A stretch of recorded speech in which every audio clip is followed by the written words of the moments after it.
I understand from yesterday's conversation that most of you are in teacher training, teacher education. Is that right? Nod for yes, shake for no. Right? And so was I for a long time before. I mean, my first job after university and having the privilege of doing a PhD immediately after my first degree, my first real job, as it were, was teaching French and German in a comprehensive school, as we call them, 13 to 18-year-old young people of all sizes, shapes and intelligences. And then after that I moved to Durham as a teacher trainer, training teachers of French and German for the next 30 years more or less, certainly for the next 20 years, and then gradually I did more and more higher degrees work with doctoral students. But I've now retired, so I'm no longer involved, but I was involved in the teacher training until the very end, as it were. I've retired because, as I don't know if you know the well-known British politician called Tony Benn, who was in Parliament for many, many years and retired at the age of 75 or so, saying that he was going to retire from Parliament in order to devote more time to politics. I think I'm doing the same. My wife would tell you that anyway. So I think we're talking together, as it were, and I hope that you will contribute and not just see me as an expert. I'm certainly just one of you in terms of experience in teacher training. So let's see if I can use the technology. I'd like just to start with something you're all familiar with, but just to, in a very simplified way, look at how language teaching has developed, with particular reference then to what we've done about what has become known as the intercultural for the moment. I'm sure that in another few years there'll be another word. Indeed, in Germany they're talking about introducing another word at the moment. Traditional means when I was at school, as you know, we had grammar translation, and the purpose was, when I was taught French and German, the purpose was in order to learn to read and perhaps write, but to read the literature. And it was very, very effective. Let's not forget that. Perhaps also the purpose was to speak with native speakers of French and German, or Spanish or whatever language, but not very much. That wasn't expected at that stage. In the examinations I took at advanced level, at school leaving age, I think the spoken part of the exam was worth 15%, so we didn't pay too much attention to speaking. But it was I think we mustn't forget that it was very effective as a way of teaching and learning for the purposes it had in mind, and purpose is an important word here. With respect to what was the cultural, let's call it, then we talked about background knowledge, and it was something which was an extra if there was time. That varied a little bit whether there was time or not. In my experience, not an awful lot. Of course, the overlap with that were all the changes in the post-1945 period when, well, again, partly because of the experience of the Second World War and the Americans wanting to teach their soldiers very quickly foreign languages when they came to this strange place called Europe. They developed, and alongside audiolingual came audiovisual and so on. You know all that, but again, we're still talking about background information. And I think the word information rather than knowledge is carefully chosen there. Again, if there was time. And in the textbooks, as you will remember, there was something additional, which was often, I mean, when I was teaching through audiolingual methodologies, we usually skipped over that and kept on with the more serious matters of language.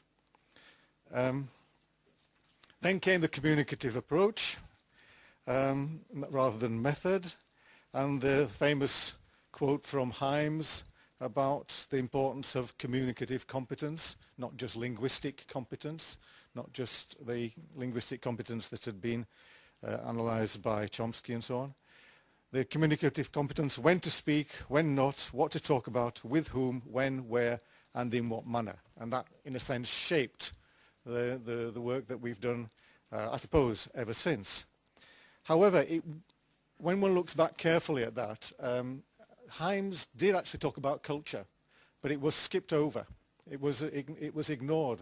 And the focus was upon the socio-linguistic, the appropriateness of language in a particular situation. But if you do look at Himes' original work, you'll find that he talks about the cultural competence as much as the socio-linguistic competence. And the problem with Himes, with using Himes, it wasn't Himes' fault, but the problem was that he was actually talking about the competence of a native speaker. And so the notion that we would teach our learners to imitate native speakers, which was also implicit to some extent in the grammar translation and certainly in the audiolingual approaches, that notion of imitating the native speaker was carried over into the communicative approach. And again, I think it's fair to say background information was done if there was time. Then comes we got this notion of intercultural communicative competence, and rather than saying we need to teach our students to have the sociolinguistic and linguistic competence of a native speaker, we can begin to think about what Geneviève Zarat and I called the intercultural speaker. In other words, okay, perhaps linguistically, perhaps grammatically, if you like, in terms of syntax and syntax and morphology and so on, it's important to imitate the native speaker as far as possible. But in terms of cultural competence or intercultural competence, it's not possible. It's probably more importantly not desirable or appropriate that we try to have our learners become native speakers. Become rather than imitate, because that was what an intercultural competence would imply. A cultural competence, as I'll come back to later, is as much about identity as about ability, as it were. So words like, or skills, if you like, or competences like relating, discovering, decentering, reflection on self become part of intercultural competence and the notion of an intercultural speaker. I'll come back to those words there at the bottom, relate, discover, dissenter, as we go along. It's interesting then to look at how purposes, and this happens to be Norway, this is where I first found this particular kind of statement, but you find it more and more if you look at statements about the purposes of language teaching. Here, of course, we're talking, well, they do say foreign languages, but I think we're talking above all about English. But, of course, in Norway, other languages are spoken as well. Are there Norwegians here? Good. This is not the most recent, and it may be out of date, but in a sense it doesn't matter. It's only an example from January 2005, or at least that's when I looked at it. Or that's when I first looked at it, put that more carefully. So the quotation, by learning foreign languages, and this was in English, if I remember rightly. This is not translated. I think I took the English version. By learning foreign languages, pupils have opportunity to become familiar with other cultures.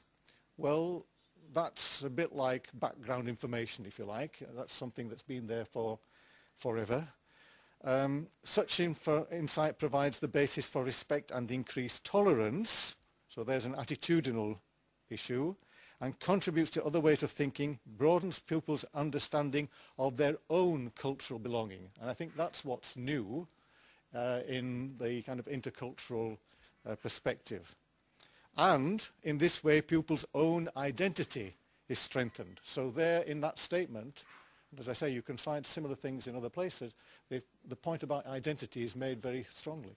That we're learning, if you like, put it crudely and simply, we're learning or we're teaching English so that Norwegian pupils can reflect upon, well, of course they can learn something about English-speaking countries, but as much as that, they can also think about their own country and their own identity. And it will indeed strengthen their own identity. Now that's an interesting, for the researchers among us, that's an interesting assertion, that their identity is strengthened by learning a foreign language. Whether that's an assertion, it's not proven, as it were. It would need testing. It's a hypothesis. However, we're not going into matters of research just now. We'll come back to that later if you want. Then, of course, the word culture comes up. Raymond Williams is always cited. I don't know if you know Raymond Williams, but he was originally a professor of, or a teacher of English literature, but became, if you like, a cultural historian. He has a number of, many books, but one of his books is called something like Keywords. Keywords, that's right. And he takes what he considers to be keywords, like the word culture, in English, and traces their development and their semantics. But famously, because this is often quoted by people like me and in books about intercultural communicative competence and so on, that's what he said about culture. One of the 2 or 3 most complex words in English. I don't know whether you could actually transfer that into other languages, probably. His point is that the word culture, if you trace it back, refers to agriculture, as it were.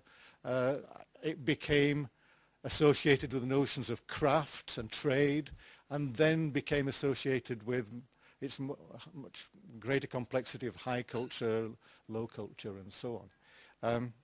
It's interesting that it says words, but in fact, well, it's a noun, of course, the word culture. Brian Street, who's an anthropologist, gave a lecture in the mid-90s, and he had this very interesting title for his lecture. Culture is a verb.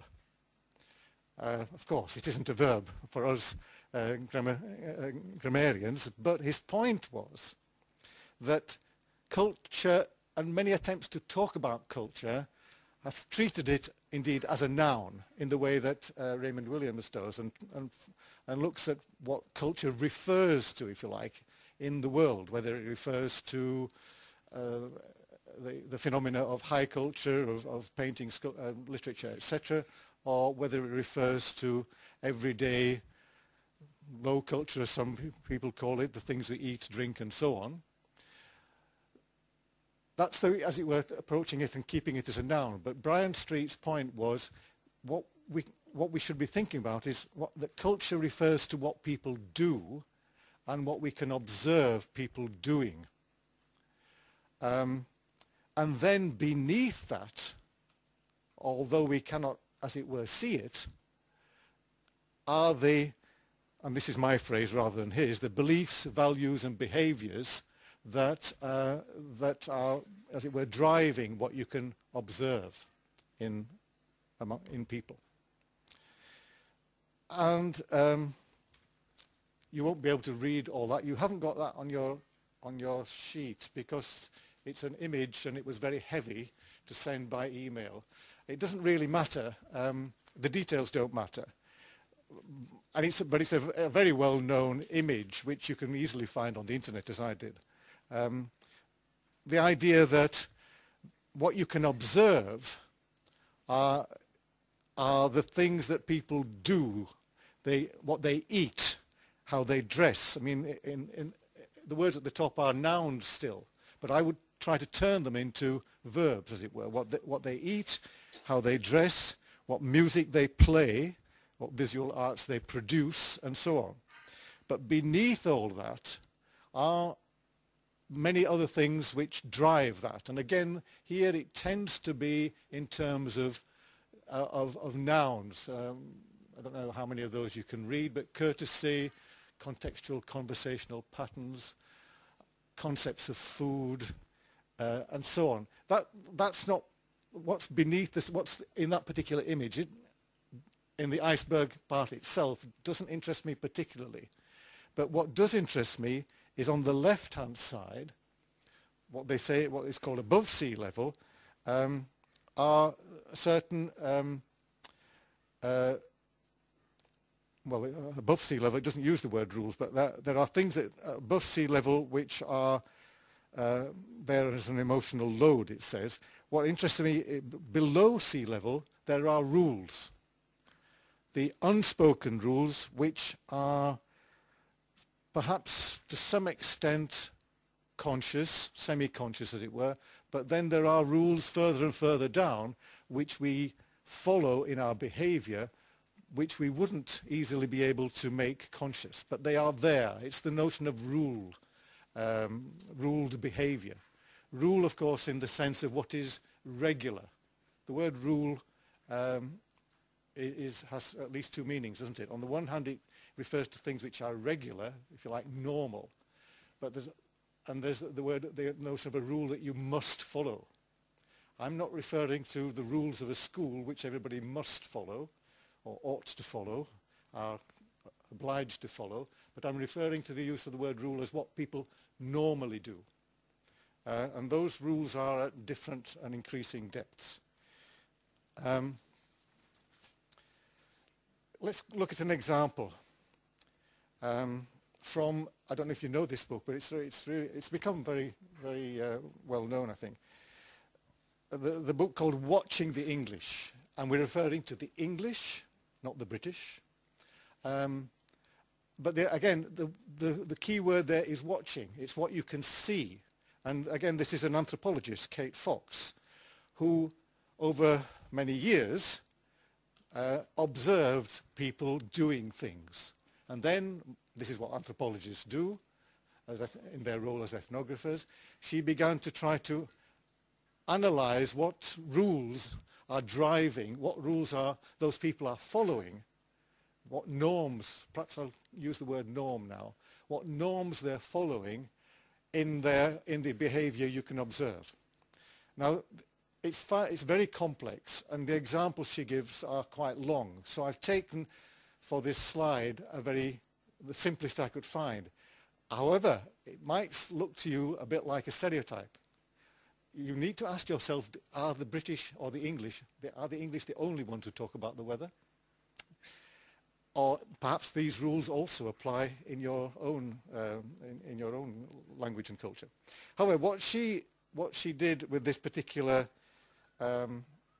example is that if you imagine, and this is where she started, as it were. She observed people at bus stops and in different places, and what did they do at the bus stop? At the bus stop, two people waiting for the bus, and one might well say, "Oh, isn't it cold?" And the other one would say, "Yes, isn't it? Yes, isn't it?" Now, she analyzes that, as you can see, of course, grammatically, that's one thing, but these are not questions, these are greetings.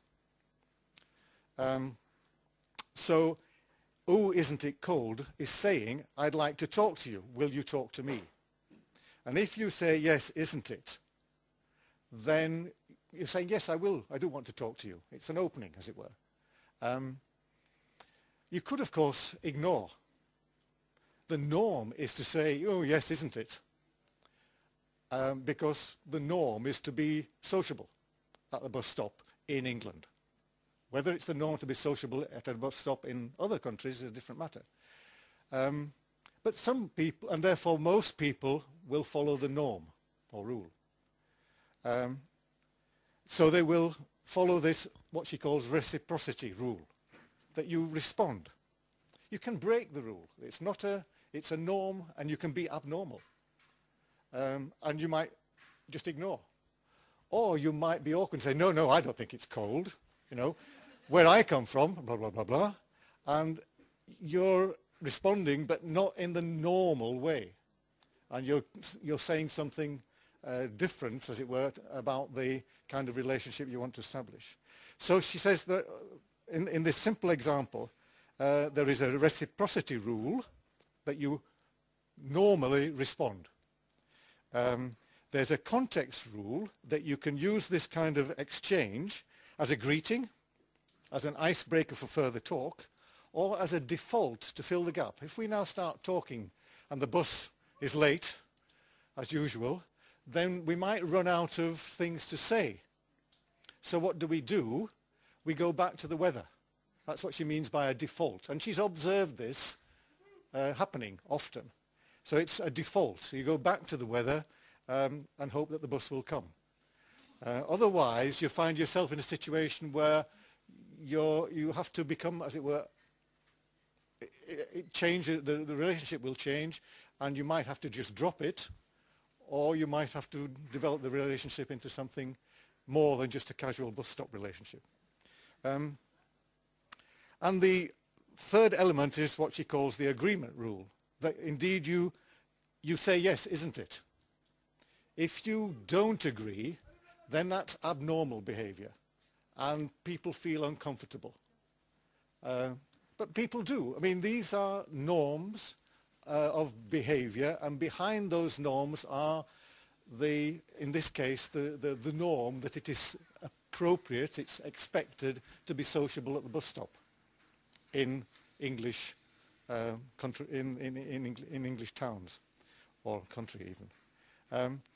But I would stress that this is a tendency.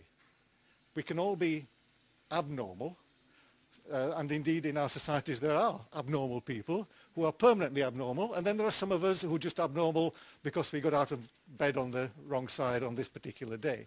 So there are norms to follow, but there are values and beliefs and behaviors behind those rules, those norms. So that's something about the whole question of culture. I have to move on, however, to the question of intercultural competence. There are many so-called models of intercultural competence.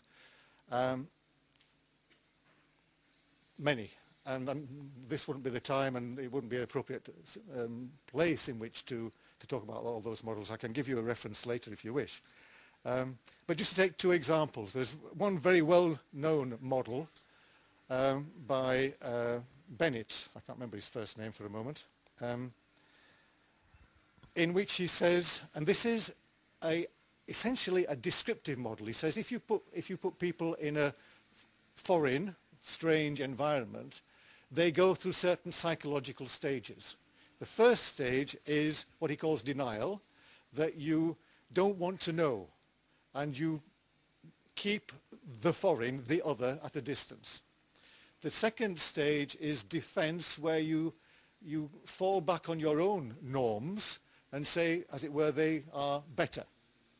The third stage, I'm summarizing of course, the third stage is to say, oh well, we're all the same really. That's the minimization of difference, as it were. But all of that is what he calls ethnocentric. People then go on, he says, to other stages of acceptance of difference, of the other, and of their ways of doing things, their norms and values. Sometimes going on to the notion, to the stage of adapting to those other norms and values in another country, usually. Or even to the final stage of becoming like or becoming one of the other. And there we're back to the question of identity. Those three stages, those three psychological stages, he calls ethno relativism, as opposed to ethnocentrism. These are, I think he would say, descriptions of stages that people go through, psychological stages. Now there's a lot of discussion about all of these things, of course, including the whole notion of psychological stages. But what's interesting, it's almost also not just a description, but a prescription.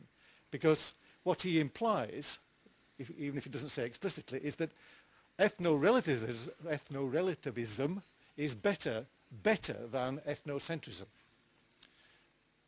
Now, that may or may not be the case. That's a value judgment. Some people going to another country, and I've had them as students in my own university, will stop at minimization or maybe stop at acceptance. And they say, I don't want to adapt or adopt adapt myself to you or adopt your way of doing things. I don't want to do that. I just don't want, for all kinds of reasons, religious or whatever. And they would say, well, that's my choice, and I think it is better not to adopt and adapt. So this model which describes also prescribes, and we have to be careful when looking at these models as to precisely what kind of model they are. The next one, don't try to read all the details just now, is one which I wrote in 1997 or published in 1997. And this is quite definitely prescriptive. It's saying that someone who is interculturally competent, and we'll look at that in more detail, ought to have these competences, but at least these competences. And my model was a model for language teaching. I quite deliberately said it does not describe all the competences that people need and or ought to have. In particular, it doesn't describe non-verbal competences, because I was writing for people like me and you probably, people who've been teaching European languages in Europe, essentially, European languages as foreign languages in Europe or North America. And at the time, and I think perhaps even today, it would be demanding too much of foreign language teachers that they also teach non-verbal communication, and which is a complex issue, very, very important, of course, but I would say, I don't know what you would think, it goes beyond what we could expect of the foreign language classroom and the foreign language teacher.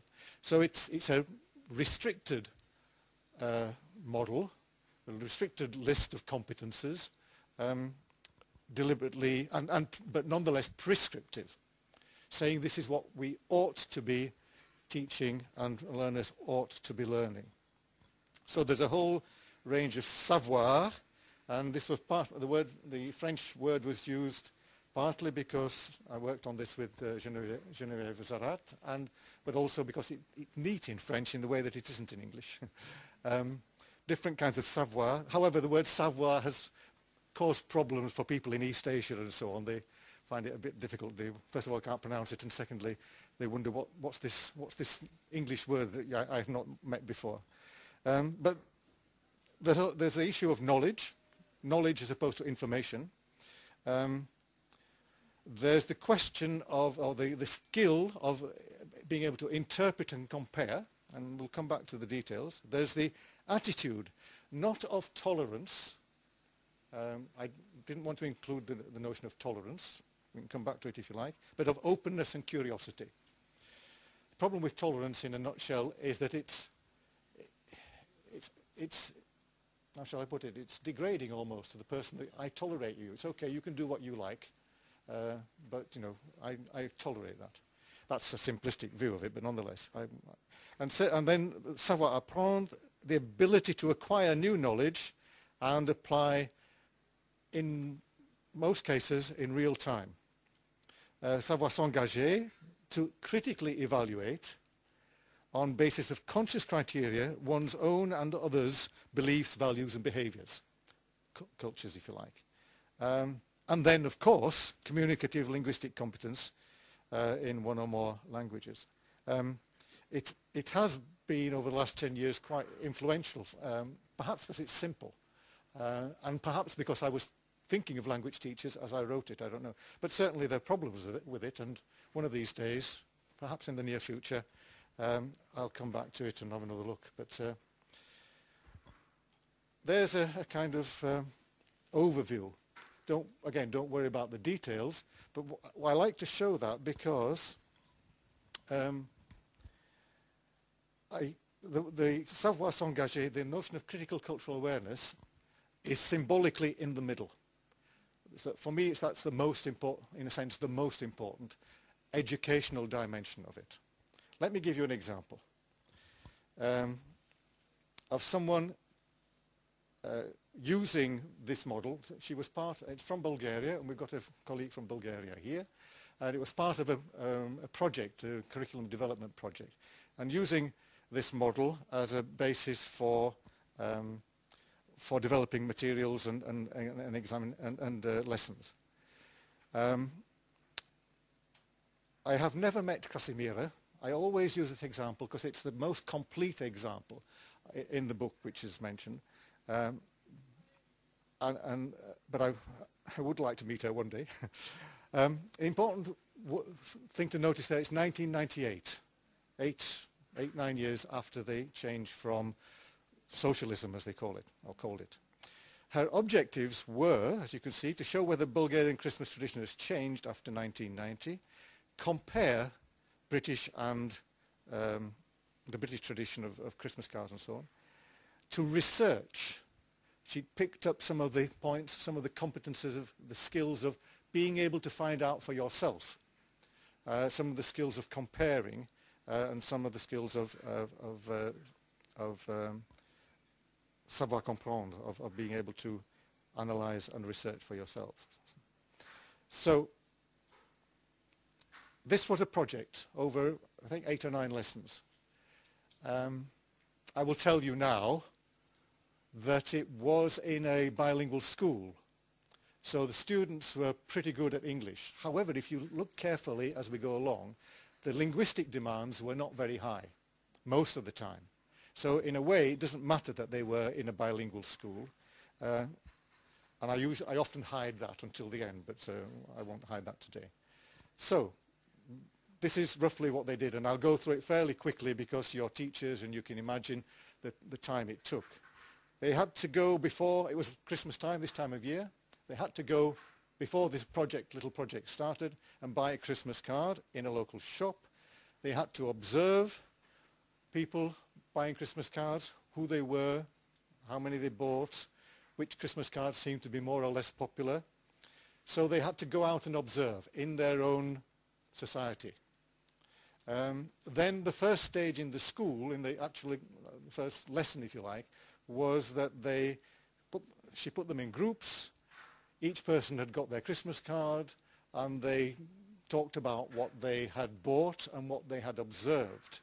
They described their Christmas card, their price, size, colour, or whatever else they found in it. And she gave them some kind of stimulus questions. If you look at the questions, as I said, the linguistic demand is not high here.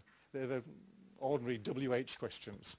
I won't read them to you. You can all read, I'm sure. Some more WH questions. They have to describe the artifact, let me call it, the piece of sociological data that it becomes. It gradually loses its character as a Christmas card and becomes something else in the course of this project. So they have to describe using those WH questions. The last lot of questions are, however, more difficult, even though they're still WH questions, because they're asking them to think and to reflect about things which they might not have thought about before. So what do Christmas cards mean to Bulgarians? Now, if I asked you, I assume we're all from countries where Christmas cards are common, whether you're Christian or not, you probably send them. What do they mean to you? Well, it's not an easy question. Why do you buy them? Well, because we always buy them. Then you have to start thinking a bit harder. Who will you send them to? But that's not just a list of names, but what kind of person, which categories of people do you send them to? What do you write on them? Etc., etc. So they have to begin, and all this is done in group work, and they're constantly going backwards and forwards between the group and the plenary group and the writing their answers on the board and so on. All that takes time. And all of that goes, ignore the 5 questions, I'll do that this afternoon. But then, after they've done all the description and reflection, in English, of course, as far as possible, that reflection side, and in their groups, they might well have spoken Bulgarian about, why, what does it mean to you? Those are beginning to be more difficult questions to think about. But then, okay, next stage is to classify. And she asked them to just look at the cards that they got and put them into groups without determining what, it was up to them to decide what kind of groups they put things into, but they had to classify. That wouldn't be a phrase or a word that she used, I think, but this is what they're doing. And they did classify, and they found 5 groups, 5 types, 5 classes, if you like, of Christmas card. So what I said about the card now gradually becoming something which is not just a Christmas card, but a piece of sociological data. And the details, again, don't matter particularly, but they did find the traditional card and various others. And then she began, they talked about what they'd found in the different groups of cards and what else they'd noticed. And one thing that they noticed was that there were some cards which were what we would call charity cards, with, and you're, I'm sure, familiar with the idea that that cards are sold and a small amount of the money goes to a charity, in this case UNICEF. That's the one they noticed. Indeed, I think that was the only one in their group of Bulgarian cards that they were still looking at. They also noticed that some Bulgarian cards had the English phrase Merry Christmas, and therefore began to reflect upon what that means. I'll keep moving.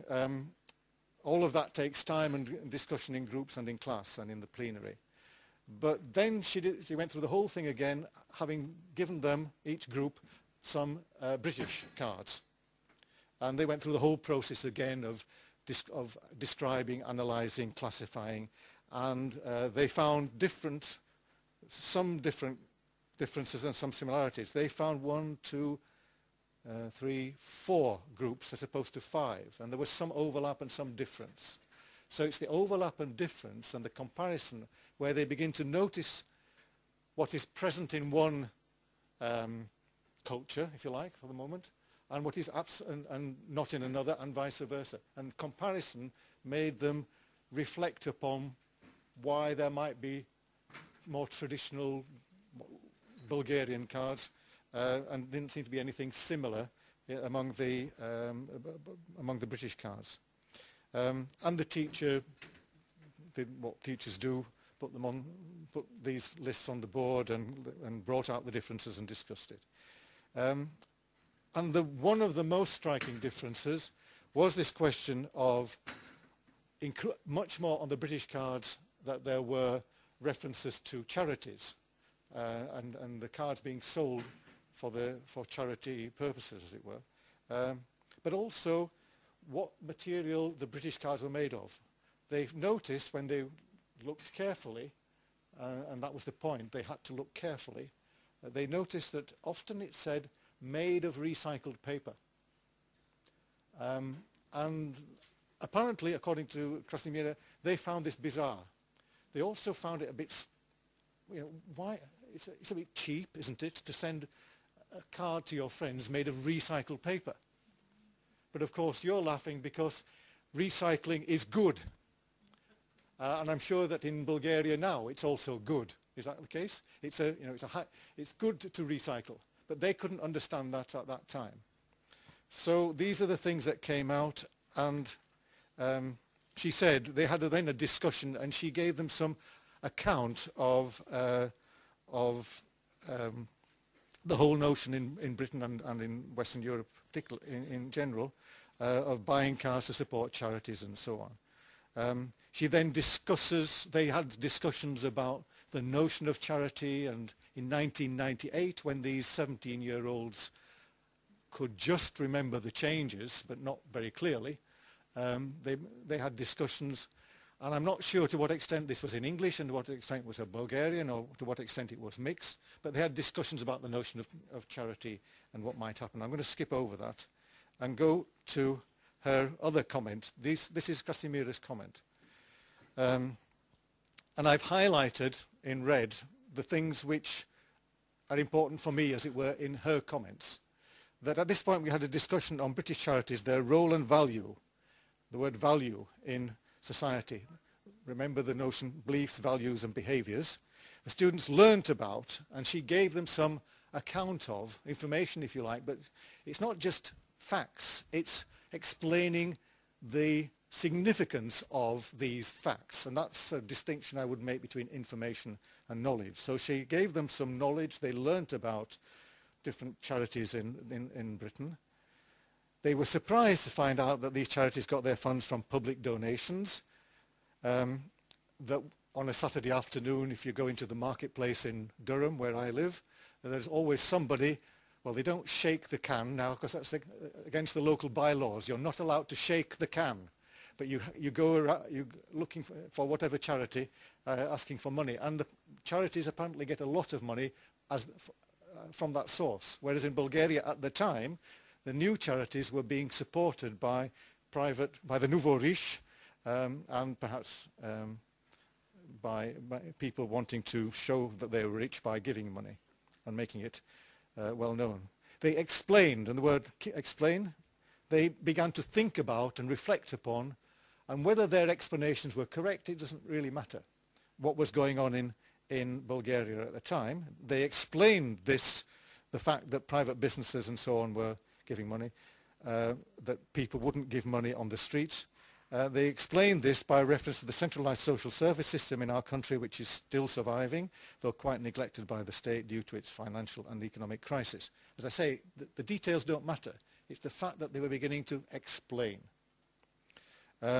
They came to the conclusion that the charities in Bulgaria would develop very much the same as West European charities because of the guidance they received from them at the time, people from so-called experts coming from Western Europe, and the expertise they followed in organization and activities.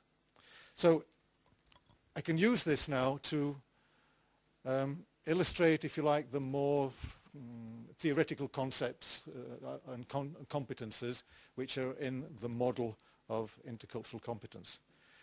There's a savoir, so they acquired some knowledge. They acquired some knowledge of different levels. They acquired some knowledge about Christmas cards. They acquired some knowledge about recycling, but they also began to acquire some knowledge about recent Bulgarian history. If they were 16 or 17 in 1998, then they were in primary school, or they were whatever, 8 or 9 at the time of the change. So they probably didn't really, well, they experienced that, but they began to think carefully about it, let's put it that way, perhaps for the first time. So there's a knowledge element in intercultural competence which comes, well, in this case from the teacher, but it can come from other sources. There's a relating and comparing element, and they were comparing simple things like symbols of Christmas, but they were also comparing complex matters such as the notion of charity. So they were comparing. So the whole notion of savoir comprendre, of interpreting, relating, comparing documents or events, in this case documents, and explaining and relating to one's own culture. They were discovering, savoir apprendre. She sent them out. You might remember her notion, one of her objectives was research skills. She sent them out to acquire data in the way that sociologists, or more precisely ethnographers, often do. And they pick things up. Language teachers are used to picking things up, but for other purposes, for the language in them. They were picking things up, the Christmas cards, in order to use them, as it says there, to categorize them, to use them in the way that an ethnographer or a social scientist might do. So there's a notion of savoir apprendre, and the definitions here are the more, as it were, abstract definitions. They became curious, not just about Britain, but interestingly, remember what it said in the Norwegian statement about the purposes of learning about your own country as well as learning about other countries. And they began to realize that Bulgaria was not always like this, that there was a past, as it were. So there's an attitude development there of a small kind. I mean, then there was this notion of savoir s'engager, evaluating the change in Bulgarian society since the change from communism or socialism, as they usually say, the advantages and disadvantages. In the part that I skipped over, she said that they began to talk about the fact that there were no poor people before 1989, There were no beggars on the streets, etc., but there were in 1998. And so capitalism may not be all that it's said to be. And of course there are beggars on the streets in London and no doubt in Paris. I haven't been around the streets of Paris just yet, not recently. So the whole notion of critical cultural awareness, evaluating, but on the basis of explicit criteria. So what are the, when you start thinking about things are better or worse, and if you can remember Bennett's notion of minimizing and then comparing, and defense and denial, defense and minimization. I don't want to know about them. Second level, denial. Second level defense. I want to see my own as better. I think this notion of comparing and as a first reaction, comparing and saying we are better than them, or I don't like what they do, that's an inevitable reaction. The important thing is that people begin to think about why it is. What are the unconscious norms well down the iceberg which are driving their reactions? What are their unconscious beliefs which are saying that one way of our way of doing things is somehow better than others? So making explicit the criteria. And those criteria can, if you're a teacher of English in the Middle East, or in some parts of the Middle East, then the criteria will be quite clearly not Christian but Muslim. And there'll be certain reactions to the way we do things in the West, or you find the same thing in China, what we do in the West, wherever that happens to be, which are reactions as a consequence of one's socialization into Islam or into Confucian ways of thinking or whatever it may be. The important thing in teaching there would be to bring those out.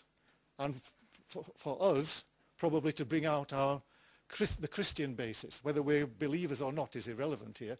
The kind of Christian basis, or the Kantian basis almost, of what we think is the proper thing to do and the proper things to believe. So making that, and that's of course very difficult. But she began to do that by getting them to think about what had happened before and after. And this is why it was a very good example.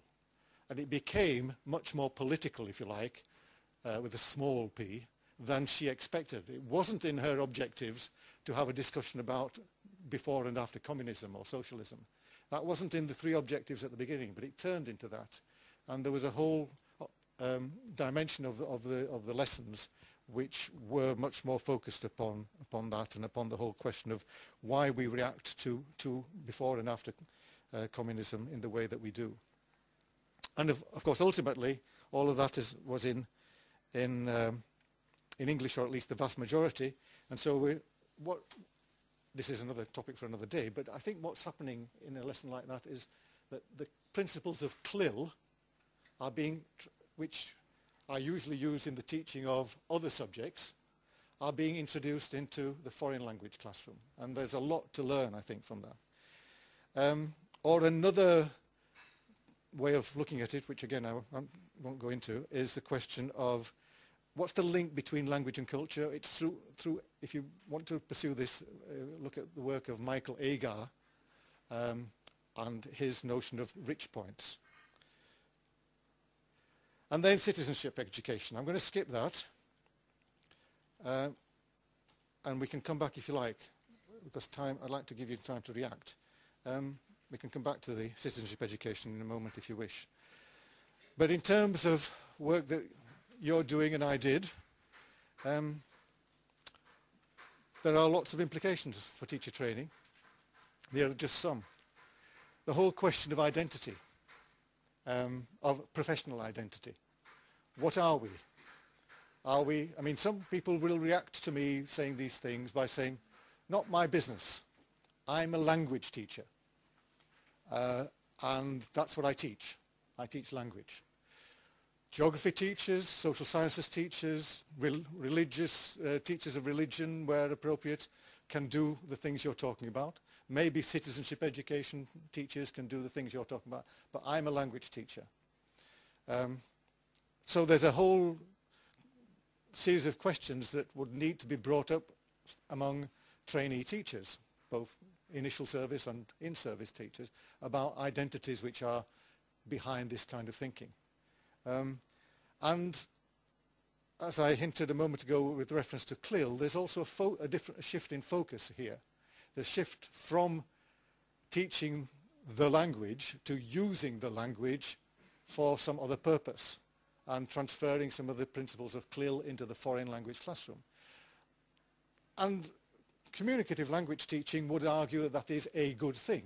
And second language acquisition experts would also argue that this is a good thing at great length. But precisely, Casimiro was working in a bilingual school. Bilingual schools have existed for many years, generations in Eastern Europe, but also, interestingly, in places like Wales. And many years ago, a man called Dodson, when observing teachers in Wales teaching children in primary school, the subjects of primary school, children who at home spoke English, but in the school spoke Welsh, and Welsh was the medium of instruction. What he noted many, many years ago, and it's been followed up since then, is that teachers moved between most of the time focusing upon content, but sometimes focusing upon form, on language, just to make sure that the children, the primary school children, had noticed certain aspects of Welsh language. And the word noticing is used a lot now by second language acquisition people. So I would argue that the shift of focus part of the time, this was one project for a few weeks, not the whole of, not everything that Casimira and her colleagues did, but the shift of focus in that sense, and also the shift of focus from them to us and them, the comparison, and the Norwegian statement that this kind of work will have strengthened the identity of the Bulgarian learners. As I say, it's a hypothesis, but that is a clear shift of focus for foreign language teachers who we've always thought of as our focus being upon the other. There are implications for cross-curricular work, particularly on citizenship education, which I've skipped over. There are questions about, well, how do we do this if we really want to do this in the teacher training courses? Of course, it depends how long your teacher training courses are and so on, but I did try to put together some sources and ideas and themes for teacher training if one wanted to take this more seriously. So that's what I've tried to do. So look at the place of culture over time and over the different and changing purposes of foreign language teaching in the last 100 years, I suppose. We looked at the notion of culture, which is complex, but the phrase values, beliefs and behaviours might help to encapsulate that. We looked at two models of intercultural competence, one which was psychological, which is interesting but not very helpful for teachers, for us. You couldn't, as it were, develop your lesson planning on the basis of those stages of ethno relativism and ethnocentrism and so on. So the model that Casimira was using was the one that I wrote deliberately for teachers so that they could more deliberately, and perhaps for the first time in some cases, introduce into their teaching quite clear and explicit objectives for intercultural competence development. I started all this, this is my last little comment. I started all this in a sense when I was a French teacher. I was a French teacher in the south of England, in Kent, and of course Kent is very near to France, as you probably noticed. So it was very easy, and we did it a lot, even though many of the kids in our school didn't have much money. Their parents were not very well off. So it was quite easy to just get on a bus, go down to Dover and go for a day trip and and go around Boulogne rather than Calais. We always went to Boulogne. And we thought this was, of course, a good thing. When I became a university lecturer and could sit in my office for part of the time and think, which you can't as a teacher, then I began to ask myself, well, why is it a good thing? Why did we assume it's a good thing? And at that time, in the mid-70s, there was an increasing reflection upon curriculum. And for the first time, there were quite explicit statements about the purpose in Britain, to be more accurate in England, there are quite explicit statements about why we teach subjects, including languages. And one of the statements, there were three. The first one was for communication. The second one was for developing positive attitudes towards others. And the third one was developing better understanding. So, well, of course, we test communication or communication competence, but I began to ask myself, do we really develop tolerance and understanding in the teaching of French? And we did a project which, over a couple of years, observing teachers, etc., interviewing pupils, doing tests, etc., etc. And our conclusion was, the research question was something like, does the teaching of French, in this case, create or produce these second two, not the communication competence, but the tolerance and understanding? And the answer was no. The short answer was no. Nothing that you could actually trace, nothing that you could, using, as it were, research instruments, measure or observe. Even though the teachers were committed to the idea of tolerance and understanding, broadening children's horizons, etc. This was common discourse among the teachers involved, who were doing their best, just as I had. But the conclusion we came to was, despite their good intentions, they were not deliberately introducing into their teaching specific objectives, and neither had I. I mean, this was, so hence the need to move towards some means of being more explicit and having objectives which you can then, from which you can develop methods and ultimately assessment. But that's another question for another day. So I'll leave you a little, I have some time